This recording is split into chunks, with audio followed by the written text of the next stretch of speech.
that's the only pole on the other side of the South Pole from Little Mark. And I think it's quite astonishing that there should be an area as big as that unexplored.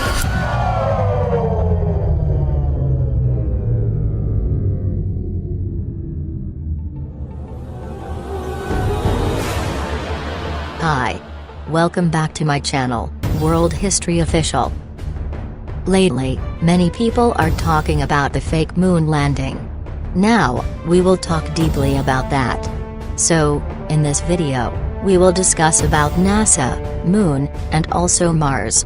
Before I start, don't forget to subscribe my channel if you enjoy my video. Don't forget to share this information to your family, your friend, and everyone.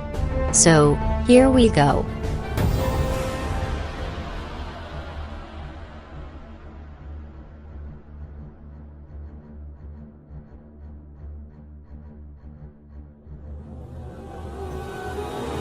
The 1969 Apollo moon landings, the 1976 Viking and other subsequent Mars landings, all images showing a spherical rotating Earth, all supposed space stations and satellites, orbiting the ball Earth, every Hubble photoshopped image, and the entire NASA organization are one big hoax created to convince you that the Earth is not flat. Over the past 5 decades, through lies and photo and video trickery, the Freemasons at NASA have effectively convinced the entire world to believe several myths totally contrary to our senses and personal experience. They claim, contrary to our senses, that many of us are standing upside down thinking we are right side up on the underside of a spinning ball Earth. They claim, contrary to our senses, that we are reeling through space at millions of miles per hour, that stars are actually suns, that the sun is actually bigger than the moon, and that most stars are actually bigger than the sun. We can clearly see and feel, however, that we are standing right side up on a motionless, flat Earth. The sun and moon are the same size, the stars are clearly smaller than both, and cannot be proven to be distant suns in other solar systems. With a little Photoshop, rocket technology, and a bunch of lying Freemasons, NASA has convinced nearly everyone on Earth to disbelieve their own eyes, common sense and experience. As mentioned in a previous chapter, stars and planets have often been seen through the moon, which means it is semi-transparent, and if the moon is semi-transparent, it cannot be the solid, spherical planetoid claimed by modern astronomy. Samuel Shenton, president of the Flat Earth Society, was quoted before the Apollo's supposed moon landings, stating that, "Stars have been seen through the moon. The astronauts had better be ready to come right back because there isn't anything much to land on." We so-called flat earthers, observing certain false presentation used by the Americans in TV and films showing the orbits and descents of their space vehicles, wish to place our views before young and interested people. In so doing, we trust that no more jibes about flat earthers will be occasioned from Prime Minister Wilson of the Socialist Party and Enoch Powell of the Conservative Party. By Samuel Shenton, The Plain Truth. Many of the first people to unequivocally call out the NASA moon landings as being a staged hoax, besides knowledgeable flat earthers, were professional photographers. When the official NASA photographs of the moon are closely examined, it is clear that many were taken inside a studio using repetitive backgrounds, artificial lighting, wires and cranes. Others were composite desert photographs with the backgrounds blacked out and astronauts superimposed in. Award-winning British photographer David Percy, photo analyst/historian Jack White, photographer, Nexus magazine publisher Marcus Allen, and many others have put their professional reputations on the line to expose NASA's photographic evidence. The numerous inconsistencies clearly visible in the Apollo photographic record is quite irrefutable. Some of the many errors we evidence were due to haste and poor thinking. Others were deliberately planted by individuals we have dubbed whistleblowers, who were determined to leave evidence of the faking in which they were unwillingly involved. Probably the most emphatic of these whistles was a bottle that rolled across the moon landscape on the TV screens in Western Australia during a live transmission from the moon. By David Percy, Dark Moon, Apollo and the Whistleblowers. None of the Apollo missions brought any extra studio lighting with them on the lunar lander, so the sun should be the only light source on the moon and in all pictures taken there. In that case, the light should only come from one direction and all shadows should be cast in the opposite direction. However, in dozens of official NASA photos there are shadows being cast in up to 3 directions simultaneously, often at up to 90-degree angles, which can only be the result of multiple light sources, not present on the moon. Several pictures even show overhead spotlights reflecting in astronauts' helmets and multiple lens flares originating from 2 or more light sources. Analyzing several images from the 6 missions shows repeated background features, the exact same hills, dunes, craters, being used over and over again in supposedly different places on the moon, as well as visible foreground and backdrop lines indicative of a studio set. In images from Apollo 11, Buzz Aldrin can be seen wearing different color gloves and different length boots in pictures that were supposedly taken within minutes of each other.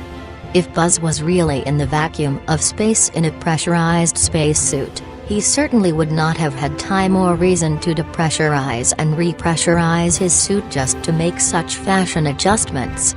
Some pictures show the lunar rover with no tracks anywhere around it, others show rover tracks all over the foreground while it is yet to be unpacked and unloaded. A couple pictures even show what appear to be sneakers and ladies' heels tracks on the moon in addition to the astronauts' boot prints. If you look at the backgrounds of most NASA pictures, there is a relatively sharp transition line where anything beyond becomes smooth and featureless. This is a sure sign of a grade Z studio backdrop. Every time the American flag is shown there is a great deal of light on it, even if it is on the shadow side of the lunar lander. Also, NASA never filmed either stars or planets. The reason is simple: before the era of computer enhancement the stars would have been impossible to fake accurately enough to fool the world's amateur astronomers. By Ralph Renee, NASA Mooned America. Michael J. Tuttle faked the so-called Apollo training simulation photographs, using Photoshop 3, and then posted them on NASA websites as being genuine photographs taken on the moon. I regularly get email from people claiming that digital manipulation of photographs was not available back in 1969. People have been creating fake photographs ever since the camera was invented, and who is saying the pictures were faked back in 1969 anyway? People don't understand that the majority of NASA's fake moon pictures were created in the mid-90s. The proof lies in the fact that most do not appear in any books or magazines prior to 1990. 95% of NASA's fake moon pictures on their websites were never seen prior to the launch of the Internet. They had to produce a considerable number of fake moon pictures, for all 6 missions, otherwise the public would want to know why there were so few. Not all of NASA's fake Apollo pictures have been altered with Photoshop. The main Apollo 11 picture of Buzz Aldrin, as well as press-released pictures from Apollo 12 and Apollo 14 showing astronauts holding the flag. All of these press release pictures were taken in the fake moonscape at Langley Research Center, and did not require any alteration to pass off as a moon photograph. By Sam Colby, Apollo Fake. Another glaring mistake is that none of NASA's images or videos show stars in the background as they should, just complete blackness, likely because exact star maps as they should appear from the moon would be quite difficult to fake. The testimony of different astronauts on different missions, in their autobiographies and interviews just muddies the waters even more, some of them bragging about the astonishingly brilliant light of the stars and others saying they don't remember seeing a single star while on the moon. Such inconsistencies, and the fact that none of NASA's moon pictures feature stars or planets in their appropriate positions, should raise a red flag that these astronauts were not on the moon. Many pictures of the Sun on the Moon are clearly spotlights and not the Sun, including AS 1466 9306, AS 1246 6765, and AS 1140 5935. NASA image AS 1249 7278 clearly shows several studio lighting lens flares caused by multiple overhead lights. Image AS 1464 9089 shows studio lighting reflecting off a black background. Image AS 17151 23201 shows a shadow on the ceiling of space as the lunar lander lifts off. Images AS 16118 18894, AS 17134 20471, AS 1144 6581, and AS 1144 6642 show crude computer retouching to hide cables and background problems and add the round Earth, but NASA claims they are original photographs. AS 1466 9306 shows shadows of reticule crosshairs suspended in air over a print underneath, proving it to be doctored and not an original as claimed. Image AS 1145 of the lunar lander supposedly on the Moon shows a pathetic 1969 attempt at creating high-tech looking equipment using what appears to be construction paper, gold foil, Scotch tape, and metal shower rods. The idea that the piece of junk shown in this official NASA photograph flew to the Moon and back is so ludicrous it's laughable. AS 17148 22756 also clearly shows when enlarged that the Apollo 17 command module was almost completely held together by Scotch tape. In AS 16113 18339 there is a rock with the letter C clearly engraved into it, as well as another C drawn into the dirt next to it. This is characteristic of fake stage rocks on a stage setup where the set designer demarcates prop positions, and not something we should see on the Moon. The large rock in the left foreground is clearly marked with a big capital C. The bottom right corner has a crease similar to that caused by wetting a folded newspaper. This makes it a showbiz flap rock, which the people who work in Hollywood studios throw at visitors. They used to be made from wet newspaper and paste and showed similar flaps. Stage rocks are usually placed by stage hands over similarly lettered markers positioned by the set designer. Did NASA really carry fake boulders and stage hands onto the Moon? By Ralph Renee, NASA Mooned America. NASA image AS 1145 shows a close-up of the footpads of the lunar lander without a speck of dust on them and without a burn print under its 10,000-pound thrusters, like it was just gently set down in place. NASA scientists in their own documents were worried about the LEM falling into its own massive burn radius, yet there it sits with no burn print and spotless clean pads. Even the astronauts' boot prints made deep impressions in the moon dust, yet the lander's 10,000-pound thrusters left not a trace, no blast hole, and no dust on the pads. Eugene Cernan of Apollo 10 and 17 said in an interview that as they descended in the lander that, the engine was very loud, yet when Alan Bin of Apollo 12 was asked the same question, he answered that you couldn't hear the engine at all in the vacuum of space. I tend to believe Alan, because watching the Apollo 17 liftoff sequence from the Moon, it is clear the LEM is being hoisted by crane from above and not propelled by thrusters from below. I remember watching the first astronauts land on the Moon and wondering why the TV pictures were so murky.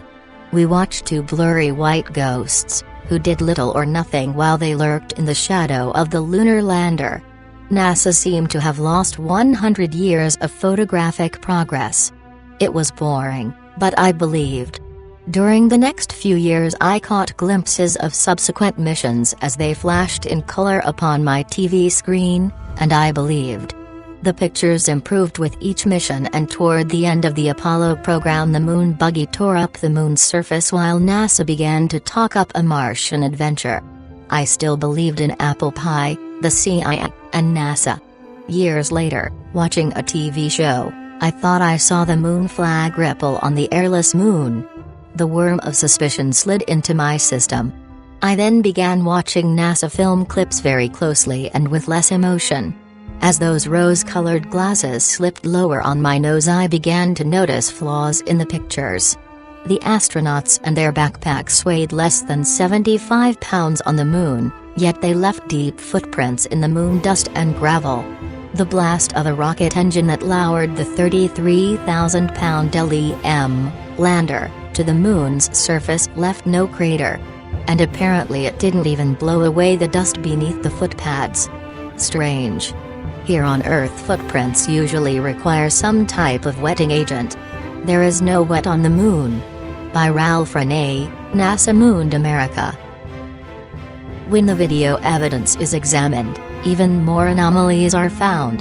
In certain frames, light pings can be seen reflecting off overhead stage wires attached to astronauts' backpacks. In one Apollo 16 clip an astronaut falls to his knees and is quickly jerked back up to his feet by what can only be an unseen wire hoisting him straight upwards. One of the more obvious video anomalies is how several Apollo missions show American flags flapping around in the non-existent space wind. The moon is supposed to have no atmosphere and so the flags should remain perfectly still but can often be seen moving quite boisterously. NASA claims the astronauts brushing up against them could cause this, but is clearly not the case, as the flags stay waving for long periods of time with no astronauts touching or even near them. Another interesting video anomaly is discovered by playing NASA's moon footage at 2 times speed then watching the astronauts walking, running, jumping or cruising around on their little buggy. Without the speed adjustment there is a low-gravity illusion as the astronauts seem to float, drift, and glide slowly and smoothly along, but once they are seen at 2 times speed it becomes clear that they are in normal gravity walking, running, jumping and cruising at normal speeds. They simply reduced the play speed by 50% in post-production, and voila, instant moon motion. Most, if not all, of the photos, films, and videotape of the Apollo moon missions are easily proven to be fake. Anyone with the slightest knowledge of photography, lighting and physics can easily prove that NASA faked the visual records of the Apollo space program. Some are so obviously fake that when the discrepancies are pointed out to unsuspecting viewers an audible gasp has been heard. Some have actually gone into a mild state of shock. Some people break down and cry. I have even seen others become so angry that they have ripped the offending photos to shreds while screaming incoherently. By William Cooper.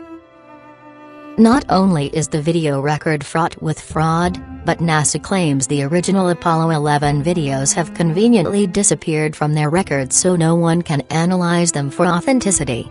You read correctly. They spent over $30 billion of American taxpayer money traveling to the moon, and then lost the video evidence. Those blurry, ghostly black and white images shown on TV were purposely lousy because NASA insisted at the time that all TV networks must broadcast directly from a big screen display in their operations room, a mandate which all the major networks accepted, and so what the public saw was just a video of a poorly magnified video, and now it is impossible to watch the original. Not only has the Apollo 11 original disappeared, but NASA claims to have lost all original audio tapes from the Apollo missions, and that their contractors have lost all prints, plans for the lunar rover, LEM lander, and Apollo ship engines. What are the chances that these are actually lost? And what are the chances that NASA simply cannot have the public scrutinizing their records because of what might be exposed? Exploration of the moon stopped because it was impossible to continue the hoax without being ultimately discovered, and of course they ran out of pre-filmed episodes. No man has ever ascended higher than 300 miles, if that high, above the Earth's surface. No man has ever orbited, landed on, or walked upon the moon in any publicly known space program. If you doubt this, please explain how the astronauts walked upon the moon's surface enclosed in a spacesuit in full sunlight absorbing a minimum of 265 degrees of heat surrounded by a vacuum. By William Cooper. Temperatures on the moon supposedly range from 279 degrees below zero during the depths of the lunar night, which is far colder than even Antarctica's coldest winter, and up to 243 degrees above zero at lunar midday, which is hotter than boiling water. NASA claims their special suits are fitted with both heating and cooling systems, but nothing which could withstand these incredible temperatures. These suits are also supposedly pressurized to keep the vacuum non-pressure of space from bursting their blood vessels, but they clearly have deep creases and wrinkles all over. Astronauts in true pressurized suits would look like the Michelin Man bubbling out. Also, the amount of radiation in space, especially through the Van Allen belt, is far too intense for them to be spacewalking in such flimsy suits. One Russian study found that the amount of radiation present on the moon would require astronauts to be clothed in 4 feet of lead in order to avoid instant death. John Malden, a NASA physicist, said they would need at least 2 meters of thick shielding around them at all times, yet there they are, bouncing around the moon in their 2-inch thin suits. Another solid proof of NASA living up to its forked serpent tongue logo are the many supposed moon rocks given to museums the world over by Neil Armstrong and Buzz Aldrin. Shortly after Apollo 11, private investigator Paul Jacobs reported asking the U.S. Department of Geology head whether he had examined the moon rocks and if he could verify their authenticity, to which the geologist simply laughed and insinuated that people high in the U.S. government knew all about the cover-up. More recently, in 2009, curators at Amsterdam's Rijksmuseum investigated their moon rock personally given to them by Armstrong and Aldrin in 1969, only to find that it was actually a worthless piece of petrified wood. Bill Kaysing, another moon hoax researcher, worked at Rocketdyne, where NASA Saturn V rocket engines were built, and became exposed to documents pertaining to the Mercury, Gemini, Atlas and Apollo NASA programs, which proved trickery was afoot. Kaysing said of the documents that, one does not need an engineering or science degree to determine that a hoax was being perpetrated. He wrote a book about his findings called We Never Went to the Moon, America's $30 billion Swindle. In it he exposes how NASA staged both the Apollo 1 fire and Challenger accident, deliberately murdering the astronauts on board to silence them. Before the first Apollo mission ever even cleared the launch pad, 11 NASA astronauts died in highly suspicious accidents. Gus Grissom, Roger Chaffee and Ed White were all cremated together in an Apollo capsule fire during a completely unnecessary and dangerous test where they were strapped down and locked into a 100% oxygen chamber which incinerated the 3 of them to death in seconds. 7 other astronauts, Ted Freeman, Charles Bassett, Elliot C., Russell Rogers, Clifton Williams, Michael Adams and Robert Lawrence died in 6 separate airplane crashes, and Ed Givens in a car crash. 8 of these deaths were in 1967 alone. So many astronauts coincidentally dying under such circumstances is highly unlikely, and lends credence to the idea that these were intentional hits by the Masons trying to find the right people to sell their hoax. One of the most outspoken of the fallen astronauts was Gus Grissom. By 1967, Grissom had become increasingly irritated and vocally negative about NASA's chances of ever landing man on the moon.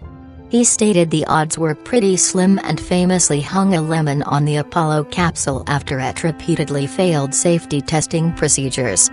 Grissom threatened to go public with his complaints about the LEM, and even told his wife Betty, "If there ever is a serious accident in the space program, it's likely to be me."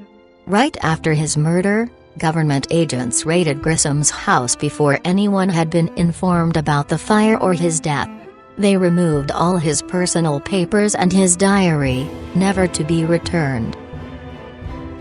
In a prosecutorial mode, I accuse NASA, the CIA, and whatever super-secret group that controls the shadow government of these United States of fraud on the grandest scale imaginable, of murder by arson, and of larceny of over $40 billion in conjunction with the Apollo program that allegedly landed men on the moon. I also accuse them of violating a federal law against lobbying by government-funded entities and of serial murder of low-level NASA employees, witnesses, and other citizens who happen to be in the wrong place at the wrong time. Such accusations seem incredible because none of us ever want to believe our governmental father is deceiving us. However, by the end of this book, even the most trusting reader will have no doubt that NASA mooned America. By Ralph Renee, NASA mooned America. In 2001, investigative journalist and award-winning filmmaker Bart Sibrel produced the excellent documentary A Funny Thing Happened on the Way to the Moon. When requesting footage for his movie, Sibrel was sent either by mistake or by a well-meaning whistleblower, an official raw-slated NASA clip from the Apollo 11 mission showing a young Buzz Aldrin, Neil Armstrong and Michael Collins, for almost an hour, using transparencies and camera tricks to fake shots of around Earth. They communicate over audio with control in Houston about how to accurately stage the shot, and someone keeps prompting them on how to effectively manipulate the camera to achieve the desired effect. First, they blacked out all the windows except for a downward-facing circular one, which they aimed the camera towards from several feet away. This created the illusion of a ball-shaped Earth surrounded by the blackness of space, when in fact it was simply a round window in their dark cabin. Neil Armstrong claimed at this point to be 130,000 miles from Earth, halfway to the Moon, but when camera tricks were finished the viewer could see for themselves the astronauts were not more than 100 miles above the Earth's surface, likely flying in a high-altitude plane. Many gullible people still accept NASA's claim of sending men to the Moon, without bothering to carry out any research, or investigation, to see if NASA are indeed telling the truth. There are some who will never accept the Moon missions were faked, regardless of how much factual evidence of a fake is put before them. By Sam Colby, NASA. Numerous anomalies and scams abound. In 2004, Bart Sibrel completed a second documentary entitled Astronauts Gone Wild, where he set out to film interviews with Apollo astronauts and ask them to swear on the Bible that they walked on the Moon. In reaction to Sibrel's accusations, many of the astronauts indeed went wild. John Young of Apollo 10 and 16 threatened to knock him in the head, then ran away into a nearby closing elevator.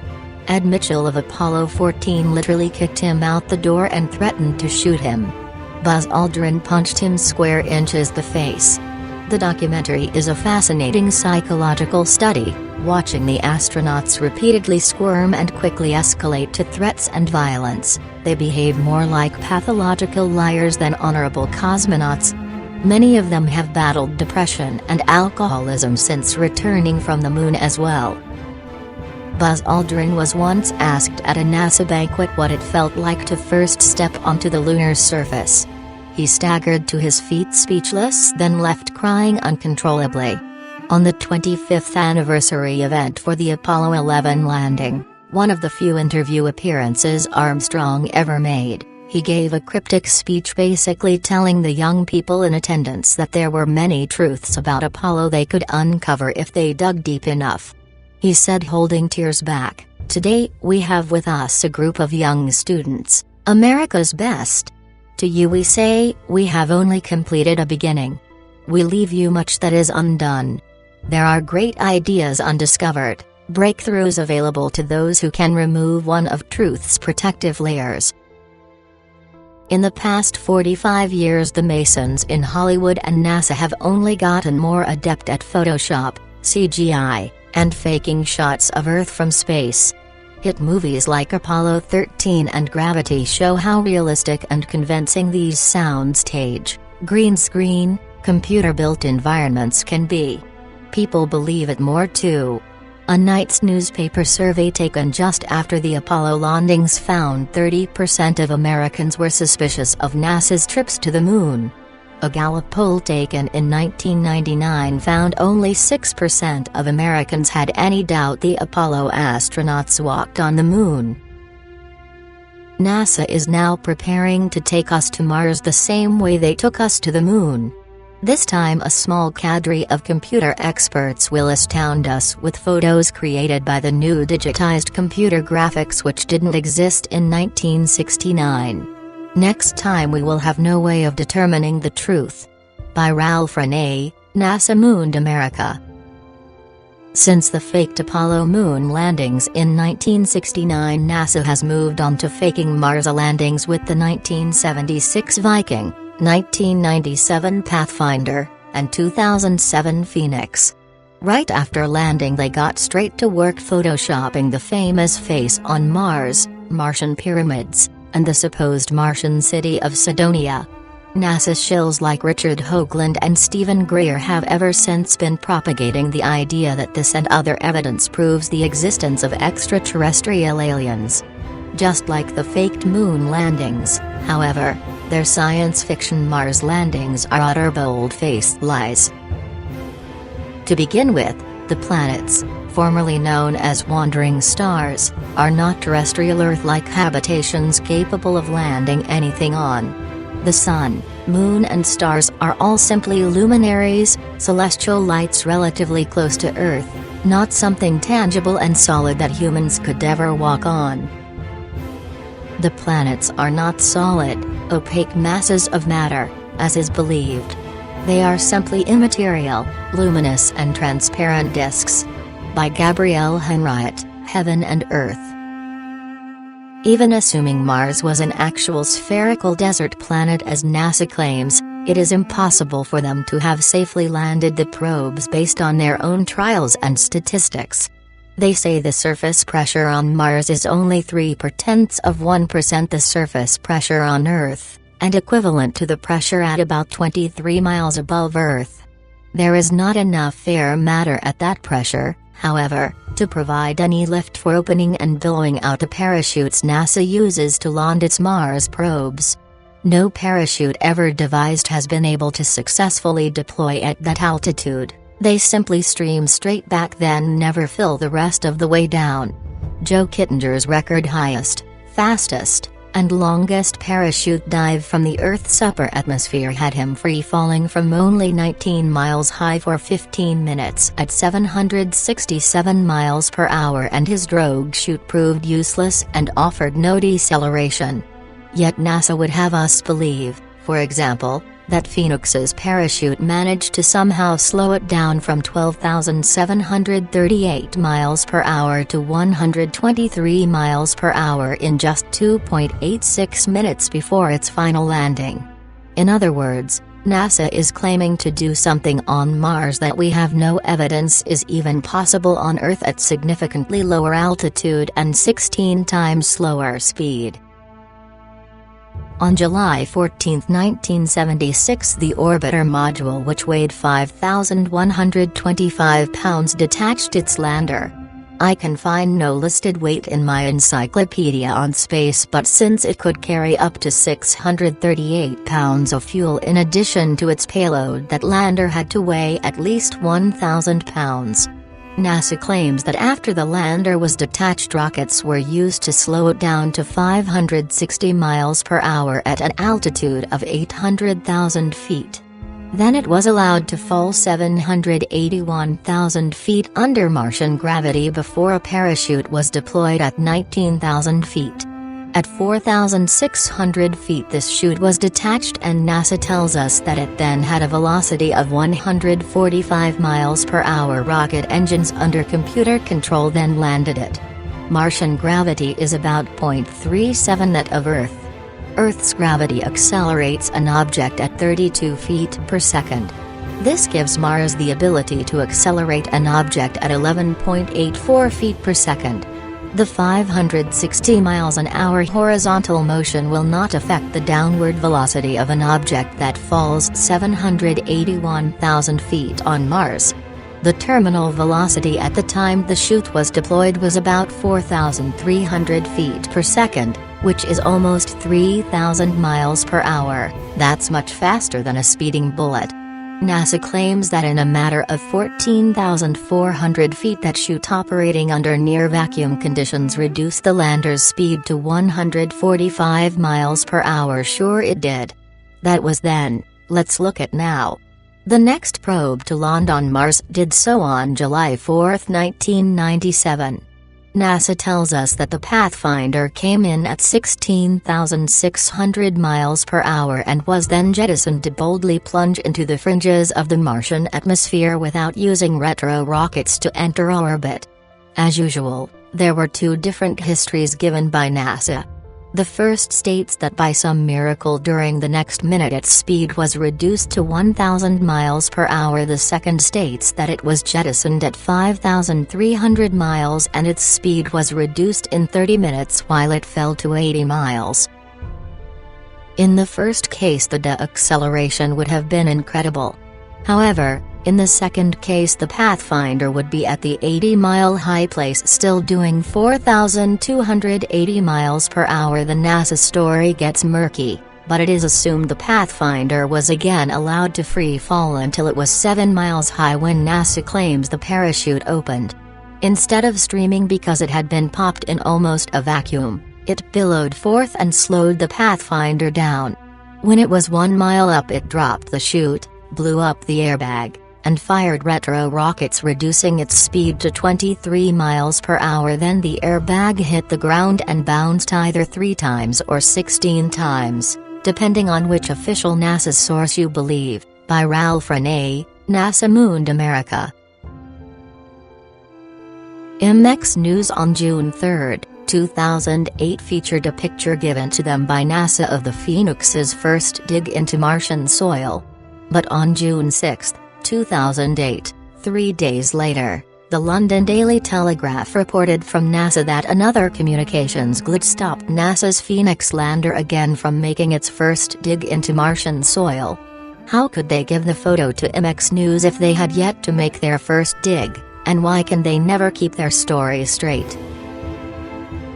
Then Mars Phoenix lander's robotic arm photographed image 896,662,759 taken at 14:39 and 37 seconds LST and image 896,662,868 at 14:41 and 23 seconds LST only 2 minutes and 46 seconds later.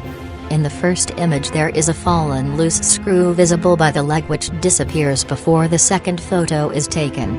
NASA themselves claimed the robot arm did not touch Martian soil until the next day, so they cannot claim to have moved it themselves, and the topical arrangement of sand and rocks remains exactly the same, so it cannot be explained by strong winds. Thus the question remains, who picked up the screw? More than likely an observant and well-meaning stagehand picked it up between shots. Jara White, a diligent Mars hoax researcher, also noticed that the Columbia commemorative plaque attached to the Spirit rover on Mars photos and videos is not the same one pictured on Earth seconds before launch. This is blatant proof that photo trickery is going on with these Mars missions.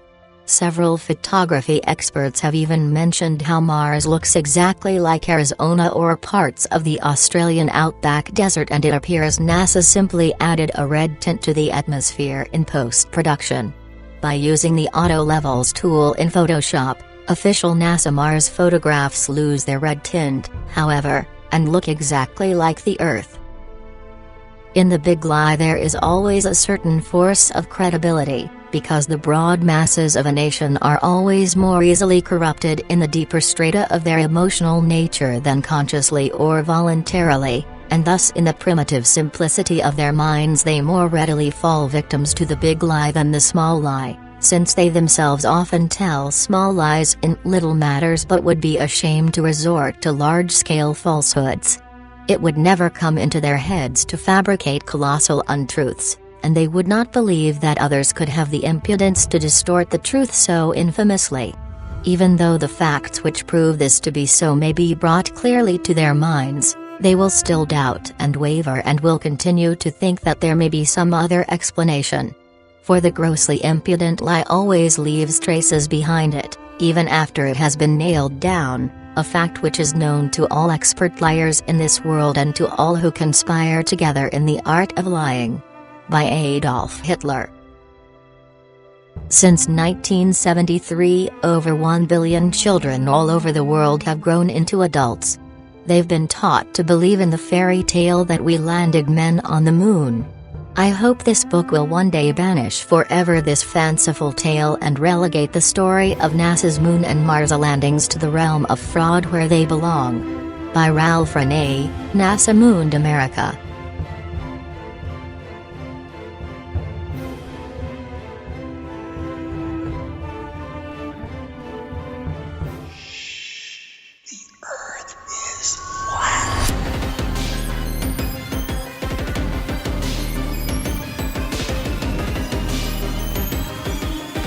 And that's beyond the pole on the other side of the South Pole, from Little Mac. And I think it's quite astonishing that the ship be an area of figures that unexplored.